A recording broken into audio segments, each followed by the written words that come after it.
ఆర్సీపురం జంట ఆత్మహత్యల కేసులో రమ్య చనిపోగా ప్రస్తుతం ప్రవీణ్ ఐసీయూలో వైద్యం అందుతుంది. ప్రవీణ్ తల్లి ఉంది. చివరిగా ప్రవీణ్ ఎప్పుడు మాట్లాడాడు, ఏం మాట్లాడాడో తెలుసుకుందాం. ప్రవీణ్ ఎప్పుడు మాట్లాడాడమ్మా నీతో? అమ్మ నాకు బెస్సారం రోజు సాయంత్రం 5 గంటలకు మాట్లాడిండు. అంతకు ఎక్కువ ఇంకా నాకు ఏది తెలియలేదమ్మా. ఫోన్ చేస్తే ఏడున్నావు బిడ్డ అంటే నేను నాకు ఇన్నే ఉన్నా, కాలేజీ కాడికి వెళ్ళి ఇప్పుడే వస్తున్నా అన్నాడు. అదొక్క మాట తప్ప నాకు ఇంకా ఏమి చెప్పలేదు. అంటే ప్రవీణ్ మీరు కలిసే ఉంటారా లేకపోతే మీరు ఎక్కడ ఉంటారు? నేను లేదమ్మా, నేను పొటన్ చెరువు అవతల 16 కిలోమీటర్ల దూరాన్ని ఉంటా. ప్రవీణ్ ఒక్కడే ఇంట్లో ఉంటాడా? ఇక్కడ ఉంటారు వాళ్ళు, పొటన్ చెరువు ఉంటారు వాళ్ళు. వాళ్ళ అన్న ఆయన ఉంటారు, అమ్మమ్మ. ప్రవీణ్ ఎప్పుడైనా రమ్య గురించి చెప్పడం కానీ లేకపోతే ఏదైనా అసలు ఇప్పుడు బయటకు వెళ్తుంది కానీ నాకు ఆ సంగతి తెలియనియలేరు తల్లి. అసలు ఏది బయటకు రాదు. అంటే ఎప్పుడైనా ఫోన్ మాట్లాడడం కానీ లేకపోతే ఏమన్నా చేసేవాడా? నాకు ఫోన్ ఏం మాట్లాడి చెప్పలేదు. ఈ సంగతి అమ్మాని గిట్ట నాకు అస్సలు తెలియదు. ఇప్పుడు అంటే గుర్తవుతుంది తల్లి. అంటే ఇప్పుడు రమ్య అనే అమ్మాయి చనిపోయింది. వాళ్ళ అమ్మా నాన్న ఆరోపిస్తున్నది మీ అబ్బాయే చంపాడు అని చెప్తున్నారు. నేను చూడలేదు తల్లి. నాకు ఫోన్ కాల్లో బెస్సార్ అన్నాడు, సాయంత్రం మాట్లాడిండు. ఇంకా అప్పటి నుంచి ఇంతవరకు ఫోన్ లేదు, ఏది లేదు. చేసినా కానీ ఫోన్ లేపలేదు. నిన్న నాకు గుండె అటాక్ వచ్చింది, హాస్పిటల్ తీసుకుపోవాలని పక్కలతో గిట్ట చేపించినా కానీ ఫోన్ లేపలేదు. నాకు ఇంకా ఇంతవరకు గిట్ట సమాధానం అందలేదు. నిన్న ఇక్కడ హాస్పిటల్ వచ్చినాక వాళ్ళ దోస్తులు ఎవరో ఉండి ఫోన్లలోకి వెళ్ళి ఫోన్లు చేసి చెప్పిర్రు. నాకేమని చెప్పినంటే హాస్పిటల్ కాడికి తొందరగా రమ్మ బీరన్గూడకు, ప్రవీణ్ లేడు అని అంటేనే గుద్దుకుంటా మొత్తుకుంటా అయ్యప్ప అని దారి మీద వచ్చేటోళ్ళ బండి కాళ్ళు మొక్కుకుంటా బండి మీద వచ్చేసిన. నేను నాకు అంతకి ఏది తెలియదు అమ్మ, మీ దండం పెడతాను కాలు మొక్క. కాదు కాదు, ఎంతో అల్లారు ముద్దుగా ప్రవీణ్ ఇప్పటికి నా ప్రాణానికి నేను గిన్నెలు తోముకొని బతుకుతున్నా 2 నెలలు అక్కడ. నేను ఇంకా ఏది చేయలేదు. ఏ కూలి కాదమ్మా. నేను ఏడాదైనా గిన్నెల పని చేసుకొని చదివించిన బొమ్మల దగ్గర పెరుగుతామంటే వదిలేసిన కానీ నేను ఇంకా ఏడవయ్యి ఒక కూలి చేయలో డ్యూటీ చేసిన దాన్ని కాదు తల్లికి. ఇప్పటికి నన్ను 4 ఇండ్లు బాసాలు తోముకొని నా పొట్టకు బతుకుతున్నా. కావాలంటే నేను చేసే ఇండ్ల గిట్ట అడిగిపిస్తా. ప్రవీణ్ ఎంతో ఇష్టంగా చిన్న దెబ్బ తాకినా కూడా తట్టుకోలేకుండా అల్లారు ముద్దుగా అమ్మా. నేను గిన్నెలు తోమినప్పుడు 9 నెలల పిల్లగాని వరకు నాకు దగ్గర ఉంటే ఇట గేట్లకు సుతులు తాడుతోటి కట్టేసుకున్న, వానల నానిండు నా కొడుకు, ఎండల ఎండిండు, బియ్యం అంటుకుంది, ముక్కులకెళ్ళి గారినే. నేను ఇళ్ళల్లో పని చేసిన దాకా బయటకు రానియలేదు, నా కొడుకుని ముట్టుకోలేదు. అట్లా చేసి నడుపుకున్నమ్మా. నేను జగదీరుగుంటా బాల్లగలరా వండుకుంటా, ఏడనా బతుకు తెరుగుంటే ఆడ బతుక్కుంటా. నేను గిన్నెలు తోముకుంటేనే నడిపినా కానీ తండ్రి చచ్చిపోయిండు, వాళ్ళకి లేడు. నాకేదో ఒక ముసలోడు అడ్డపడితే ఆ ముసలంతో నేను ఇప్పుడు అలాగే బతుకుతున్నా, అంతేగాని నాకు ఇంకా ఎవరు తోడుగిట లేరమ్మా. అట్లా గొప్పగా చదివించుకున్నావు బిడ్డని. వాళ్ళు ఏమన్నారంటే నువ్వు వేరే తోటి పోయినావు, మా దగ్గరికి రావద్దంటే గిట్ట నా అంతలో నేనే బతుకుతున్నా. కానీ 5 ఏళ్ళ దినంకోలే నేను ఎవరిని పట్టించుకుంటలేను, ఎవరి దగ్గరికి రాలే. కాలి ఫోన్లో మాట్లాడితేనే గుర్తు కానీ అంతకెక్కువ నా కొడుకులు నా కళ్ళ ముంగడ గిట్ట రాలేరమ్మా. కాదు, బిడ్డ ఇప్పుడు చావు బతుకుల్లో కొట్టుమిట్టాడుతున్నాడు. కన్న తల్లివి నువ్వు.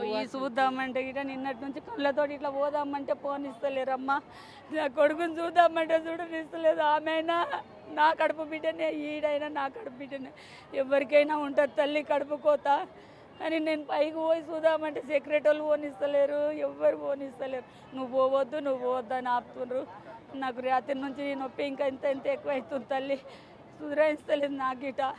అమ్మ, నీ బిడ్డ ఆత్మహత్య చేసుకున్నంత పిరికోడా అసలు? అమ్మ, నా కొడుకు అసలు పోతే ఒక ఎలుకని చంపితే వద్దమ్మా అని ఏడ్చుకుంటూ కూర్చుండే పిల్లగాడు. ఇంత పిల్లగానప్పుడు ఎలుకని చంపినంటే నేను చంపనీయకపోయేది, 3 రోజులు తిండి తినకపోయేదమ్మా. మరి ఇలా ఈ కథ అయిందంటే నేను ఏం నమ్మలేకపోతున్నా తల్లి. నాకేం దోస్తలేదమ్మా, అవి కాలు మొక్తా. నాకు అసలు దోస్తలేదు. నా పిల్లలు అట్లా చేసిరంటే నేను నమ్మలేకపోతున్నా. అమ్మ, నాకు ప్రాణభయం అనిపిస్తుంది అని ఒక్కసారి అన్నాడమ్మా ఆ రోజు. అంతకెక్కువ ఏమనలేడు. మరి ఎక్కడికి వెళ్ళి ప్రాణభయం అనిపించిందో నాకేం తెలియలేదు తల్లి. ఒక్కసారి నాకు అమ్మ ప్రాణభయం ఉంది అని నాకు ఒక్కటే మాట చెప్పాడు బెస్తాడు. ఏమైంది బిడ్డే మరి నువ్వు రారా ఇడికంటే నేను ఎక్కడ రాను అన్నాడు కదా. ఒక్క మాటనే నాకు తెలుసమ్మా మాట్లాడి. ఇంకా ఏ ప్రాణభయము ఎక్కడేం చేసింది నాకు తెలుస్తలేదు తల్లి. నాకైతే బెస్తారు నాడు మాట్లాడిన మాట నా కొడుకు నిన్న సోమవారం 4-5 రోజులకోలే ఫోన్ లేదు ఏమీ లేదు నా బిడ్డే. ఏం చెప్పిండమ్మా బేస్తవారం నీతో నాకు బాణ భయం అనిపిస్తుందమ్మా, నాకు బాణ భయం ఉంది, బుగులు బుగులు అవుతుందమ్మా అన్నాడు. అంతేగా నీకేం చెప్పలేడమ్మా. నా కొడుకు చేసిండంటే నేను నమ్మలేకపోతున్నా తల్లి. నా కొడుకు ఒక పిల్లని ఇట్లా కొట్టనిచ్చేటోడు కాదు, ఒక కుక్కర్ కొట్టనిచ్చేటోడు కాదు అమ్మా. ప్రేమించాము, ఇంట్లో పెళ్లికి ఒప్పుకోలేదని ఇద్దరు చనిపోవడానికి తెలియలేదమ్మా. అది నాకు ఇంతవరకు బయట పడలేదు. నేను హాస్పిటల్ వచ్చిన నుంచి అందరు అంటుంటేనే వింటున్నా, కానీ ఆ అమ్మాయి ఎట్లాంటిది, ఆ ప్రేమ ఏంది అనేది నాకు ఒక్క మాట చెప్పలేదు తల్లి. నా కొడుకుల మీద ఒట్టు పెట్టి చెప్తున్నా, నేను నాకు చెప్పలేదమ్మా. పుట్టెడు రోగంలో ఉన్నాడు, నేను చెప్పలేదు తల్లి. చెప్తే నా కన్న కడుపు అది కాదు బిడ్డ, ఏ మాది ఇంటి పిల్ల అయినా సరే చేసుకుందు, కానీ ఇట్లా వద్దు బిడ్డ, వాళ్ళు ఒప్పుకుంది మనం పోవద్దని చెప్తుంటే తల్లి. నా బిడ్డ అయినా ఒక ఇంటికి పోతా అంటే అట్లా ఒప్పుకోం కదా, నేను అదే చెప్తుంటే తల్లి. నేను ఇంకా ఏమి మాట్లాడకపోతుంటే. చదువుకున్నాడు మంచిగా, చాలా తెలివి కల్ల అబ్బాయి అని చెప్తున్నారు. ఆ అబ్బాయి ఏమవుదాం అనుకున్నాడు అంటే డాక్టర్ అవుతానని చెప్పేవాడు. అసలు ఏది చెప్పలేడమ్మా, నాకు రాదు తల్లి. నేను చేతి ముద్ర వరకు ఉంటా. ఏదో నాకు ఇల్లాలు గట్ల కాదు గిట్లా రాయంటే ఆ తెలుగులో 4 అక్షరాలు పేరు రాయమని చూపిస్తే అంజమ్మ అని రాస్తా, అంతేగాని ఇప్పుడైతే నాకు అంతకెక్కువ ఏది చదవనికి రాదు. నువ్వు ఈ చేతులతోనే ఇంట్లో పనులు చేసి నీ బిడ్డని ఈ చేతుల్లోనే పెంచావమ్మా. ఈరోజు నీ బిడ్డను చూసుకోవడానికి కూడా పోనిస్తలేరమ్మా. ఇప్పుడు గిట్ట అడిగిన పోతా అంటే నువ్వు పోవద్దు అంటుండ్రు. నన్ను పైకి వెళ్ళనిస్తలు, ఒక్కసారి కళ్ళతో ముఖం చూసేస్తా అంటే గిట్ట పోనిస్తలేరు తల్లి నన్ను పైకి. అసలు నిన్నటి నుంచి నాకు 3 గంటలకు చెప్పి అప్పటి నుంచి వచ్చినా ఈయనే ఉన్నా కానీ పోనిస్తలేరు.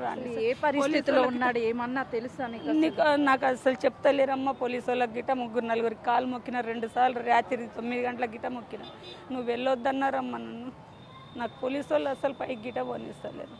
ఏం చెప్తావమ్మా అంటే ఈరోజు ఇప్పుడు ఒక తల్లి ఆల్రెడీ కూతుర్ని కోల్పోయింది, మరోవైపు నీ బిడ్డ ప్రాణాపాయ స్థితిలో ఉన్నాడు. నేనేం చెప్పలేకపోతున్నా తల్లి.